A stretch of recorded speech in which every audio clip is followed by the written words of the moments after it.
Hi, everyone, and welcome to this optimised session from good to great, expanding capacity through process refinement.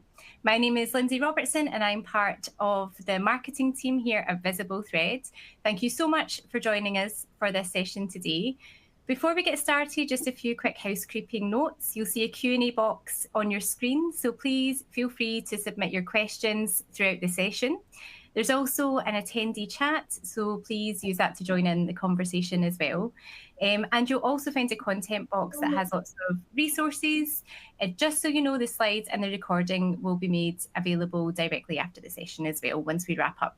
So I'll now hand over to Marsha Watson. Thank you so much, Lindsay. It's great to be here. I'm so excited for this session. So this session, we're going to touch upon the optimized outcomes that stem from an integrated approach to tracking opportunities within the business development lifecycle. So I'm eager to spend this time with the fantastic team from Chickasaw Nation Industries. They've done a remarkable job transforming their BD, capture, and proposal operations into a smoothly integrated and high-performing system. So this is going to be really cool. Steve Skeldon is the Director of Capture at C&I. He's been instrumental in developing qualification processes that ensure the appropriate opportunities advance towards the proposal stage. And Danny Kilcoyne is the Director of Proposal Management at C&I, and she's transformed the way that the outputs of the proposal department are valued within the organization. By tracking proposal submission data, she's defined how her team can enable the high-speed, high-volume operation while still ensuring quality through operational sustainability. And that is a tough hill to climb, Danny. So congratulations in the success of both of you guys in doing that. So we're going to explore how Danny and Steve within C&I have created an effective integrated approach that tracks proposal submissions in terms of resources, duration, quality, and outcome, and the lessons learned from the organization so that you guys as the audience can bring some of those lessons back and hopefully be able to replicate what these guys have been able to accomplish. So with that, you guys ready to get started? Yeah, let's go. All right. So bring me to kind of what drove you to the adoption of tracking your proposal submissions, and how did we evolve into understanding that that was something that not only was going to bring value to the organization, but was going to be able to bring that high opportunity or that high tempo into a high quality pace? That's a lot of hindsight going into that, Danny. What brought you there? So I can take this one, Steve. Back in 2020, we went through an organizational realignment where we went from multiple business units into one consolidated business unit. And in our old structure, we had proposal managers siloed in those business units. So when we came together, we also came together in the proposal management team, having a centralized proposal management shop. They worked pretty independently on their own before, so we didn't have a clear picture of what was on the plates of each proposal manager or what they had submitted in the past. So there was the need for us, right? That's why we started tracking. We needed to understand the first thing, which is what has gone out the door. And we needed to understand the second thing is what they had on their plate. We needed a way to be able to track what's left and what's there so we can make assignments accordingly when they hit our desk. So since then, kind of how has your understanding of those initial needs changed over time so that you're continuing to be able to adapt and keep your team up to pace? So I think from a capture perspective, we initially started looking at it from just tracking against opportunities that we were assigned to. So it's myself and then two of Danny's team members are supporting our capture organization right now, working with our BD teams to provide ad hoc and full cycle capture support. So one of the things that we realized as we were just tracking opportunities was that there wasn't a really good way to see the impact that we were having. And so we moved towards tracking more discrete, we call them submissions, but they're deliverable products. And there's not always like a deliverable against them, but it's, opportunity analysis or teaming support, gap analysis, qualification, trying to think of a few other things. We're working on developing our price to win process. So engagement with our pricing team, things like that. So having those as individually tracked items against an opportunity gives us the ability to have a broad understanding of like where where our impact is. And, if we find an opportunity that we lost and we had a bunch of resources assigned to it, what could we have done differently, or that we won, we see that we didn't have, that we had some, we can get a sense of what a right size team is for an opportunity based on a number of factors.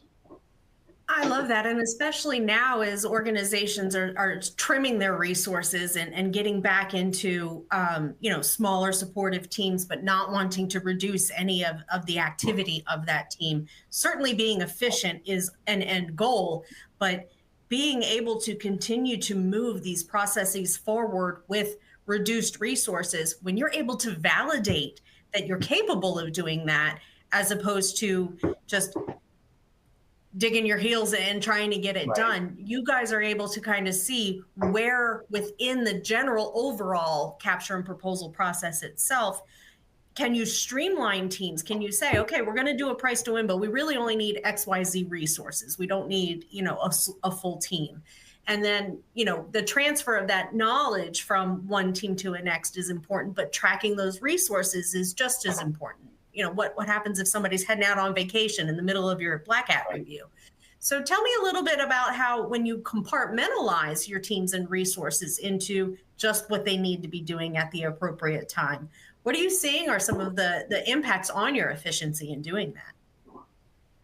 Danny, I think you've got a really good story to tell there around our primary and secondary. Yeah, so we have primary and secondaries for both like ancillary responsibilities such as graphics, editorials, but we also, on every opportunity assignment, we have a primary and a secondary person.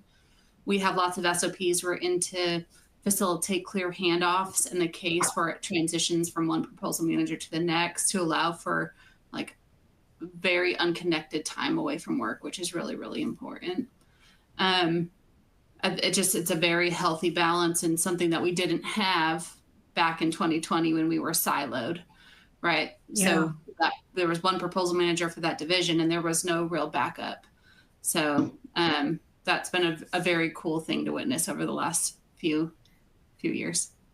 That I think, Danny, is probably the most incredible accomplishment. It is, I speak to a lot of proposal operations center managers, owners, directors, and getting your team to be able to be off when they take off. And even as you and I and Steve were planning for this event, and Steve was on vacation, and one of the first responses back from Danny was, respecting that Steve is off, I'm going to answer this question and we'll wait for him to get back. So knowing that that's just part of your operational activity feeds that down into your team, but then they also know and recognize that they have your support when they do have that time off, and that they do have the collaborative work environment to trust another resource with those handoffs. That is an accomplishment in and of itself. Tell me kind of what's your team's results in that? Like, are they finally feeling comfortable that they can take that leave? Do they still kind of check in every now and then? I'm just curious from, how's this coming to play? I think that like Steve and myself are not great about not checking in. But I will say, like, I went to Disney this last year and I barely checked in just a few times to look at emails to make sure that nothing came only to me. But I think the team is pretty good about disconnecting and not checking in. It was different, but I think they're used to it now. And I can kind of give an anecdote on that too. It's so much of this stems from leadership and culture, and putting a good example forward. Like Danny said, she and I are not always the best at like completely disconnecting, but we're working on it. I dialed into a meeting. I was on vacation a week and a half ago, 2 weeks ago, and I dialed into a meeting. And when I got back, our boss was like, hey, listen, you need to not do that, because then people are going to think they have to. And I'm like, oh, that's a very good point. She's like, we have it, we're good. You did a good handoff. Everything is good. You don't have to dial in. And I was like, note taken. And so I just completely disconnected for the rest of the trip, and nothing collapsed, and came back. And the only thing that I did, and this is just me personally, I just marked things read and unread to deal with when I got back, so I didn't have as much of an email backlog. But like responding to emails, all that, felt very comfortable not having to do that, because I knew that the whole team, both on my captures and any active proposals that my captures are running, like was completely handled. Yeah. So tell me, I mean, that takes it to a bigger, longer resource management perspective. So knowing when your team is going to take off is one thing, but knowing that if they even should happen to fall ill or have a family emergency or something, that redundancy and support, Danny, do you have any just stories, when did that really come into play where you weren't expecting it, where you were really glad that you had that visibility into your team's allocations?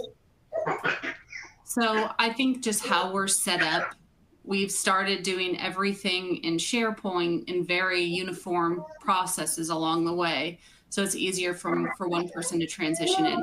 Something as easy as like making sure your files aren't kept on your desktop is like the key point there, right? Because if you get sick or if you get into a car accident, someone else can walk in, look at the files and take up from where you're at.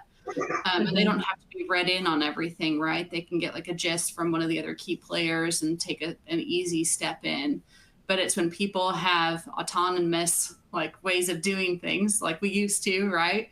I would structure my files one way. The proposal manager over here would structure their files another way.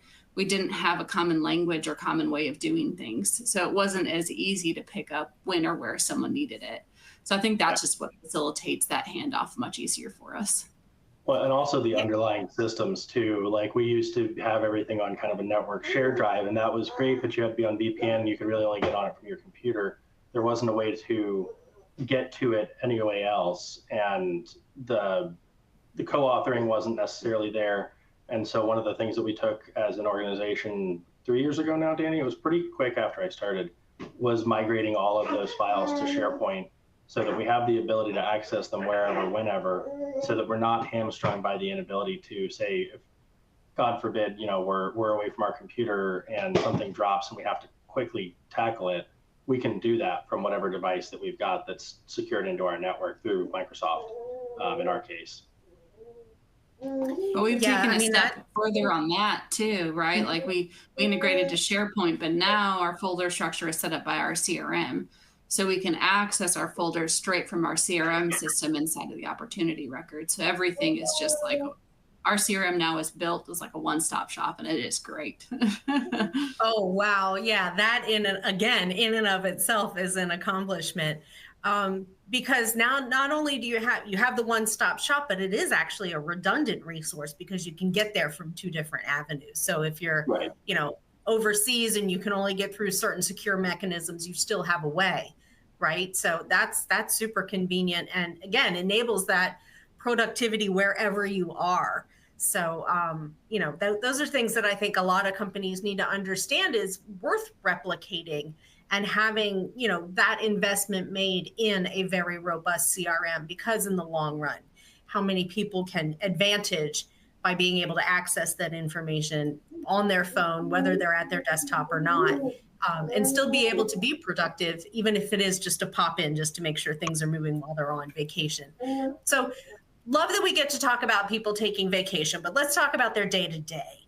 How are you using this as a departmental manager, and then Steve as a tangential resource? How are you guys as leaders within the organization using this information on a daily basis? Tell me more detail into kind of what aspects and metrics you're tracking and what that means in the short term, and then we'll talk a little bit about long term and results. All right, you want me to take this one, Steve? Yeah, I think you're definitely positioned here for this one. Okay. All right. So we track our submissions through our CRM, and they sit underneath the opportunity record. So the cool thing is we'll get to see the life cycle of an opportunity in terms of like submission records. So you could see something go from a white paper to an RFI to a proposal, and then see ENs, and then you can see any like modifications if the proposal management team is in the lead seat for that. We are not always involved in modifications, but sometimes we are. But it's all connected, and so we can see the effort and the lift for each opportunity. But you can also see it across the team, right? So I can go in and see what every single proposal manager has on their plate, and it allows when something comes into the shop for me to assign it easier. I'm not running the race of, well, Steve, do you have bandwidth to take this? No. Okay. How about Marisa? Marisa, do you have bandwidth to take this? Nope. Okay. It gives me a starting point because, like you said, we're high speed, high volume. That wastes a lot of time, especially on things that have short turns. So making sure I have a good place to start with trying to find someone to take something, and I can just confirm with them that they have the bandwidth. And usually it's very, very rarely a no, that they can't take it.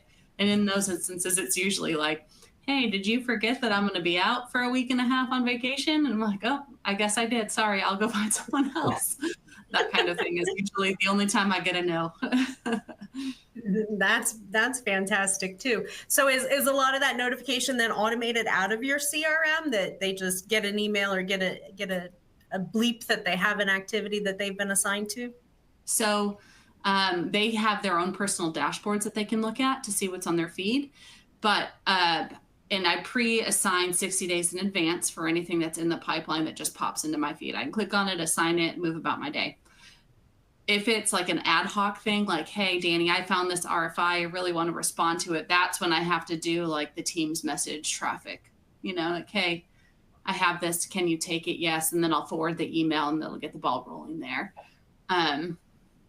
So that's about how our assignments go.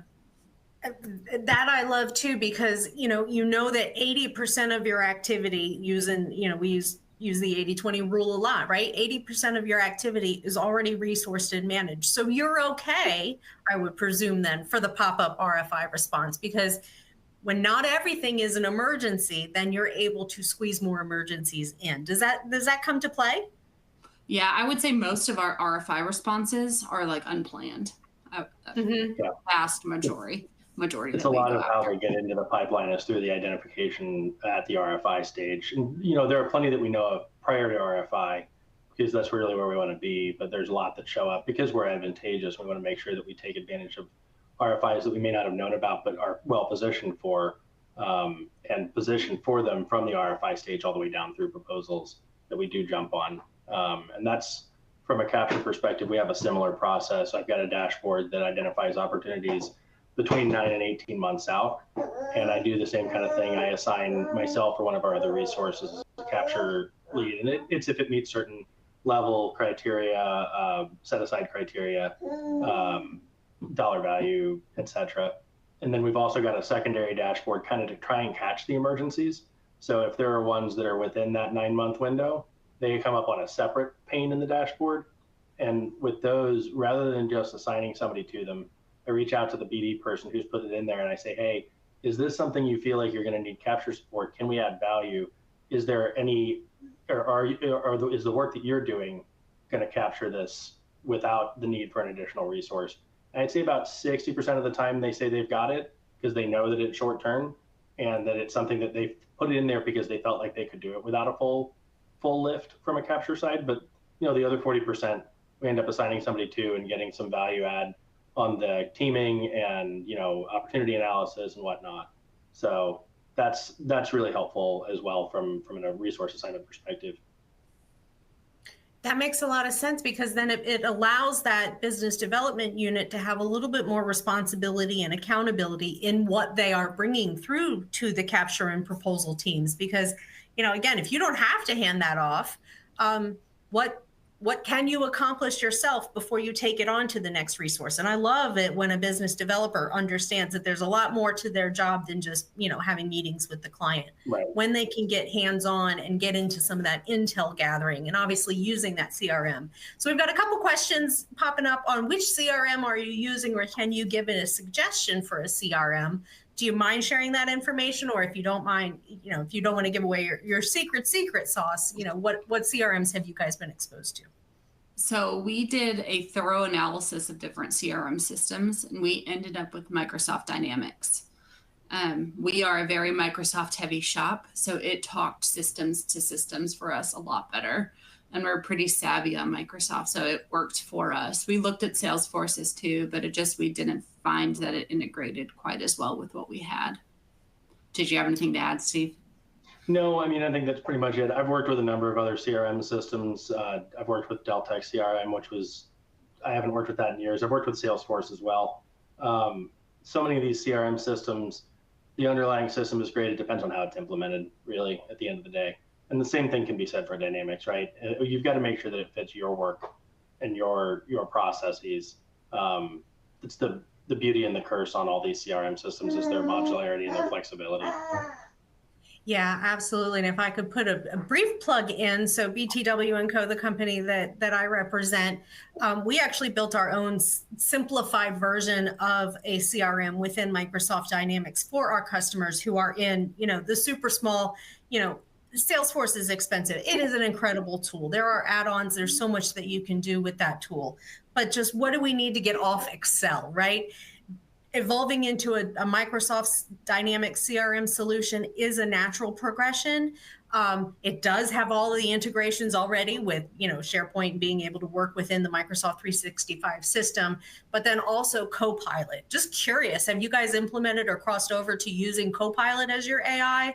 Or are you using any additional tools on top of your CRM and SharePoint implementations?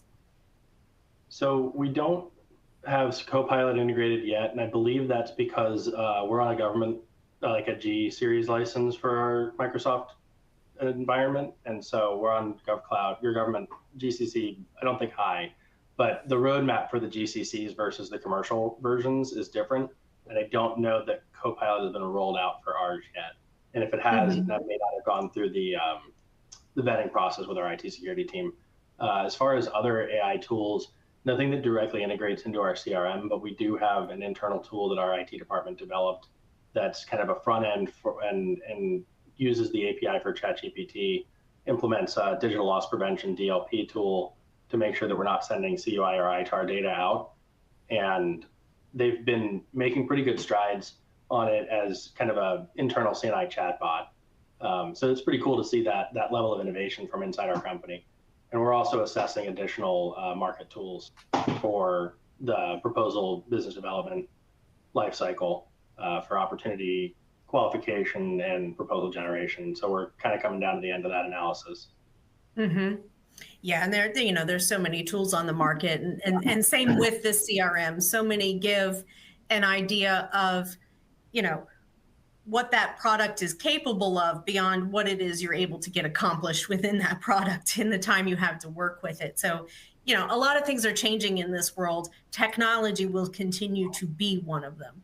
So, Steve, you alluded earlier, and it's always been an interesting point that you love to make is make sure the tool fits your process and do not revert your process to match the tool.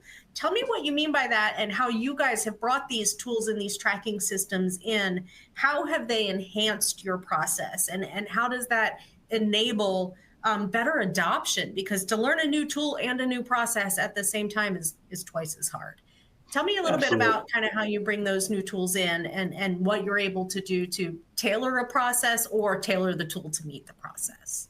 Sure. So there's always going to be some level of process modification when you introduce a tool to the scale that a CRM is. But what we wanted it to do was be modular and modifiable enough that it could fit our existing, stages in our process. Because what we've found and what has been demonstrated in the data in our wins over the last 5 or so years is that our process is working, right? Our throughput is higher every year. Our win rate is higher every year. Our capture rate is higher every year. And so whatever we're doing is working. So whatever we bring in shouldn't necessarily be a replacement for our process, because that doesn't seem to be the part that's broken from our analysis. And we try and look at it agnostically, like, am I drinking my own bathwater? We have, and I'll let Danny speak to lessons learned in a minute here, but we have lessons learned processes that help us identify those things. We have basically, we've got a system that works really well, and any tool that we bring in, I want it to work as a force multiplier for that system and not as a replacement. And a lot of the tools on the market that I've seen try and come in and say, hey, we're going to wholesale replace your whole BD lifecycle process. And that's an immediate turnoff for me as a user, because I like my process. It works well. I want it to augment and not replace. Yes, absolutely. So let's talk about, we've got a question.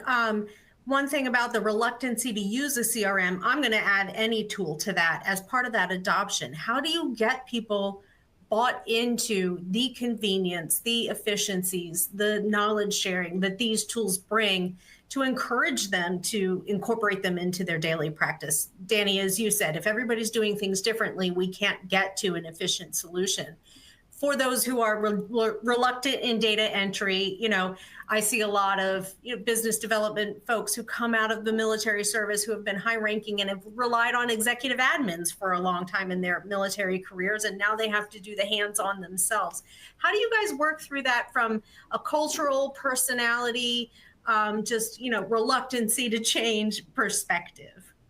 So I think our organization was all on the same page of we had so many different disparate tracking systems. So we had our pipeline over here, and that pipeline was manually inputted into our software in the back end. And then we had spreadsheets to track for us just alone, our resource allocation list. That was everything that's currently sitting on our plates. We had our submission sheet, which is everything that's been submitted. But all of those use the same data, right? All of them had RFP due date. All of them had the opportunity name and the number so we could tie them all together. I can't tell you how much time it takes to reconcile all of the disparate tracking tools that we had across the enterprise. And that's just on our plates, right? There's other parts of the organizations, finance, accounting, they use the same information, that needs to feed to them too. So the amount of time our organization was taking to reconcile the same information was drastic. So I think everyone was on board to get a CRM system. And like Steve said, we came into it defining our need first, right? We didn't start with, hey, I think we want Microsoft Dynamics. It was hey, this is what we need out of a CRM. And they started by asking each of the vendors, fill out this matrix. Let us know if you have the capability to do the things that we need this system to do. And then that was the first step in evaluation of the vendors. I think that's just the most important thing, right? Iterate your tools. If you can't get a CRM right now, then what's the step you could do to make the tool that you have better? And that's what we did time and time again, just on our smaller scale, right? With the resource allocation list and the submission sheet. Every time we iterated our tool, we made it better. We didn't fix all the problems every single time, but we made chunks and steps up to make it better and better and better going forward. Yeah, I love that because it's that adaptive process, a continual evolution of what proposal operations, capture operations are inside an organization. And as an enterprise organization inside of CNI, you guys probably have conflicts of interest that you need to manage or access to information, things that you need to firewall. Does the dynamic CRM enable that pretty well? So our CRM we can't put anything sensitive in there. We have other systems in place for that. And I think it does track OCIs, I believe. That's a separate process with our legal department. I think I might have missed something in there. Steve, did I miss something? Well, Marcia, I think the way that I understood the question, you're asking if we've got a team that can't see an opportunity or something, are they able to be firewalled off? I think theoretically, I think the answer is yes. The people that need to be firewalled off from our work are on the program side, and they're not necessarily in our CRM. So all of our people, unless there's an edge case I'm not aware of, are able to see all the different opportunities that we have. So we haven't necessarily run into a use case for that, but I do believe that Dynamics has the capability to firewall off opportunities from a permissions basis. But that's a guess based on what I know about Microsoft permissioning. Yeah, I believe that it does because we've, in what we've designed, I think we've constructed it that way that we've got, you can put pricing in there and then you can lock out permissions from that pricing tab. One more question on the CRM, and then we'll move on to bigger topics because we're gonna run, opportunity identification through proposal submission because you guys are tracking everywhere in between. Just in your analysis of those particular CRMs, was there anything that one tool provided that you kind of wish Dynamics had or wish your current solution had that you're growing towards? Have you identified any gaps of really wish it had that? Just again, from a curiosity, a question posted. So I know there's a piece that there's some pieces of the Dynamics platform that we haven't turned on yet.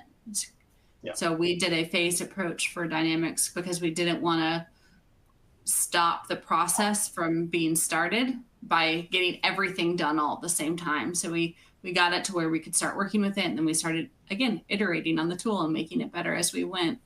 I think there's a piece that's coming in soon that will be tracking task orders for us. But as far as like the comparison to other tools like Salesforce, I'm not entirely sure. I'm not super familiar with Salesforce on like an operational level, so I don't know if I can answer that one super well. Yeah, I can't unfortunately add much there. I've used Salesforce in a prior organization, but it was implemented not long before I left that organization, so I don't have a deep understanding of what it can do. Yeah, I'll just ping on that real quick, because what we found is building Dynamics, we almost built it bottoms up, whereas Salesforce comes in as a full and complete package and you choose what elements you need. So I found Dynamics to be more tailorable in what we were doing. Now, caveat that we had an IT team doing this. This wasn't me, but knowing that it does have a little bit more malleability, we found, than some of the more out-of-the-box systems. And tailoring a CRM to GovCon in and of itself is a project. And Danny, I love the way how you just kind of said that, and paraphrasing your terms into how a quote I use frequently is process cannot get in the way of progress, right? Again, we are a continually evolving operation, supporting not just, our internal clients and growing our businesses, but supporting the federal government.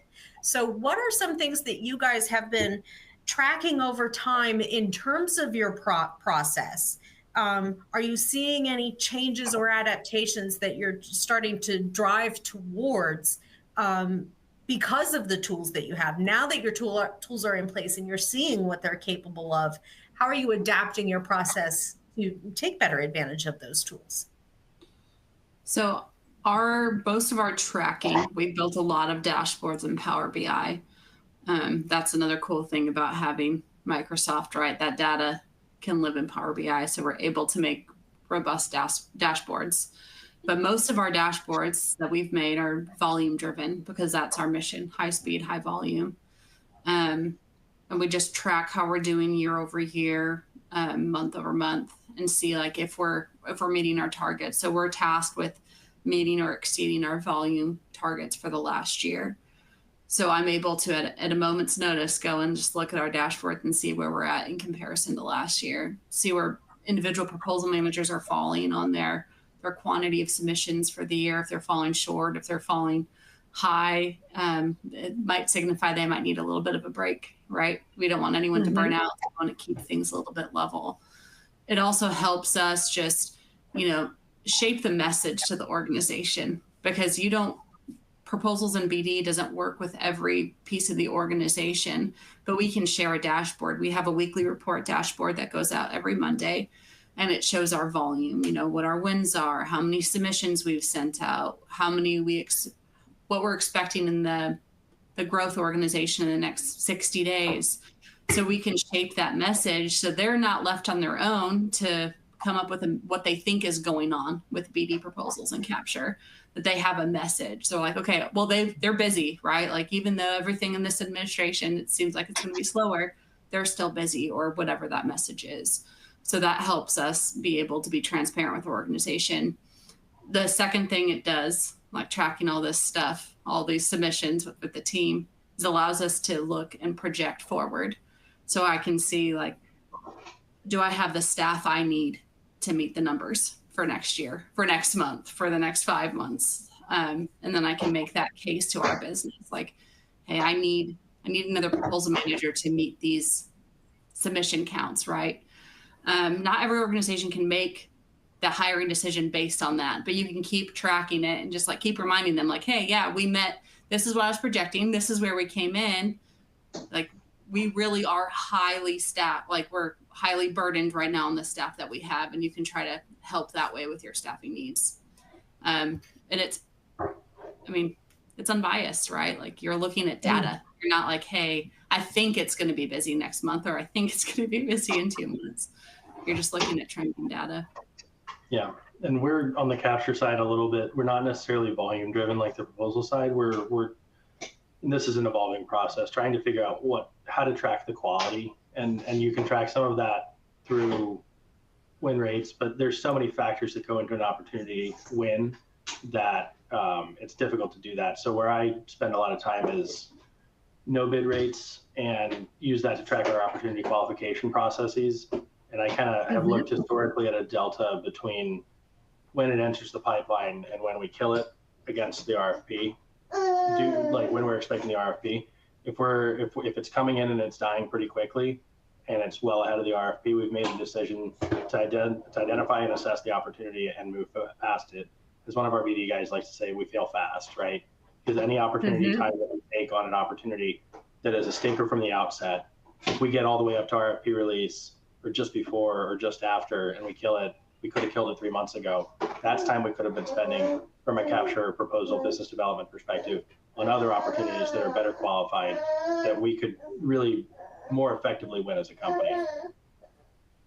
I'm with baby Joseph on this one, Dad. That's a good thing to be cheering on. I got a little life happening in the background. Steve's got his intern working with him in the background. But all of that, again, it sings to me because, again, what are we doing that we shouldn't be doing in place of things that we should be doing? And wasting time on capture, especially in an organization like a tribally owned organization, is taking money out of the pockets of people who need it. But in any enterprise organization, especially in this current environment, wasting time is wasting money. The sooner you can walk away from a bid, the more money you will make at the end of the day, because you will make the next opportunity even better. So the question that just popped is how has the use of Microsoft Dynamics increased your win rate? But I think I want to rephrase that question, Steve, as you kind of touched on it. How are you able to use Microsoft Dynamics to justify your win rate? So that's a good question. So we're getting about a year in on the Dynamics implementation. I think what it's doing right now is really enabling better communication. What we'll need is a couple more years, I think, of an understanding of like the data and all that to understand like how Dynamics specifically has impacted our win rate. I feel like it's made it easier to understand. It's given us a deeper and more centralized place to track an opportunity. We used to use a number of fragmented tools.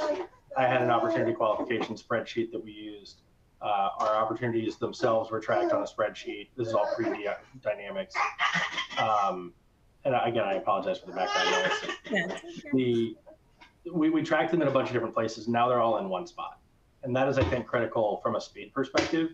I know where to go, leadership knows where to go, BD knows where to go, proposals knows where to go to find everything in one location, one website, one record. And we can use that to kind of go forward and just be faster. So as far as has it increased our win rate? I don't know that it's increased our win rate, and there's such a, what's the word I'm gonna gently use here? Conundrum in the marketplace right now with federal proposals that it's going to be hard to tell for a while. Yeah, absolutely. Comment saying background noise is not a problem, Steve, so don't worry. Never apologize for babies and pets. You can't do anything about them. Danny, back to you on that. From looking at the data, how are you able to identify training needs in your team as you're looking at what's coming down the pipeline and where you're reflecting on some of that data? Are you able to use it to influence professional development? So we have we've just brought our lessons learned process into CRM, and I think that's the best place to capture this under that heading. So we've started doing a virtual lessons learned, like a form-based lessons learned process. And the outcomes of that go into our CRM record that will live on a CRM or on a dashboard. And then it also lives underneath the opportunity. Again, transparency to the organization so we can see how we're growing. But many of those things have gone back to, okay, well, the team needs to know X, Y, and Z, right? I need to go notify the team that we need to make sure we do this. It's an opportunity for training with the proposal team or the BD team or operations. Or we've been seeing, as well as the rest of industry, lots more orals presentations.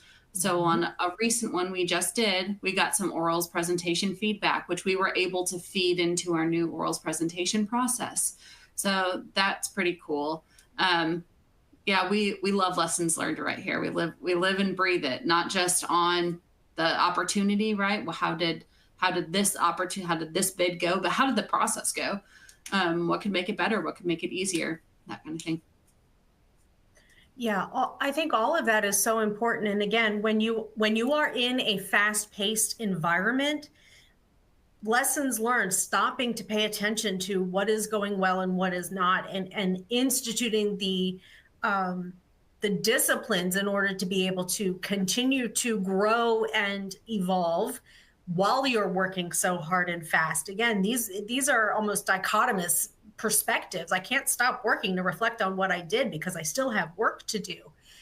Even being able to have that as part of your process, again, massive accomplishment.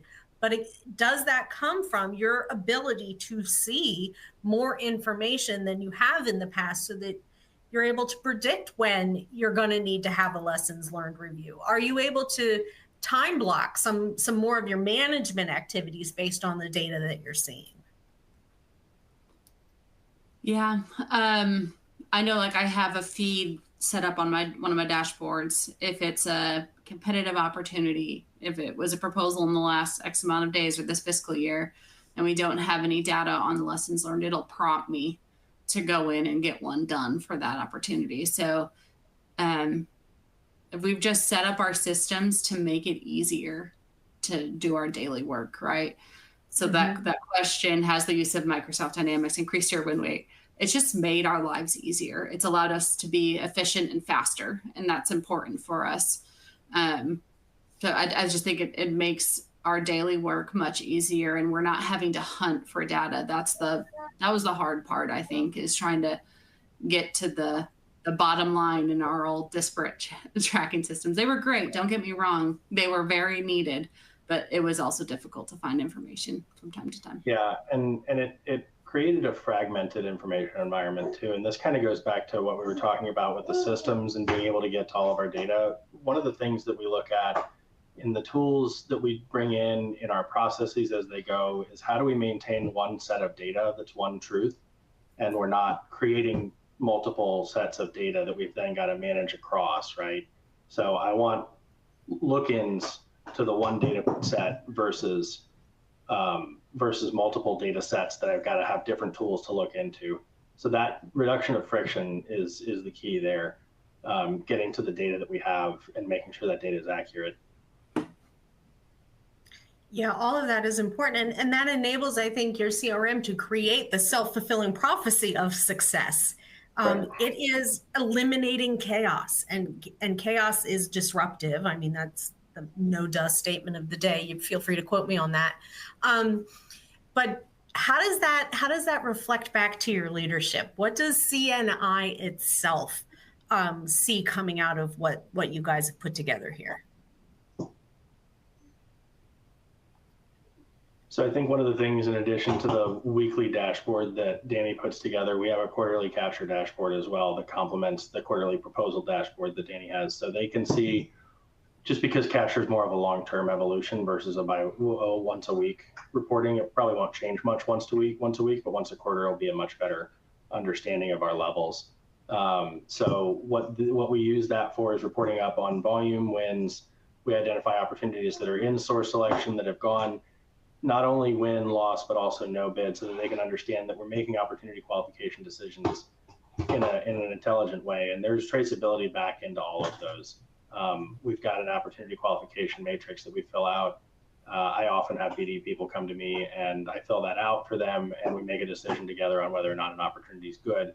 And then they can see that, our leadership can see that reflected in our data that we push forward on a quarterly basis from a capture perspective. So Danny, from a proposal management, resource management perspective, how often does resource allocation play into your bid decisions?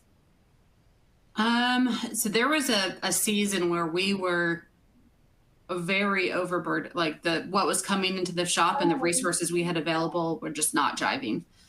We brought 2 new team members on board, and we were able to get through with use of consultants like with y'all. but we go through seasons, and that's why we look so much at volume projections. And we were able to get through that one. I don't think that we don't really turn away much, if anything. But there was a small season where I think that BD helped keep some like RFI responses off of our plate, knowing that we were a little overtaxed. But we're well past that. We're fully staffed, and we're ready to run. I mean, that's awesome. Again, that relationship from BD through to proposals.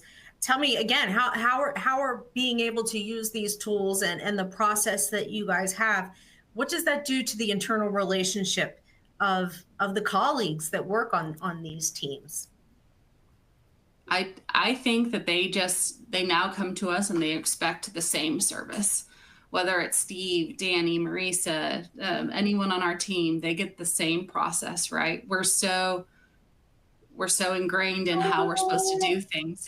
It's seamless for them, or it should be.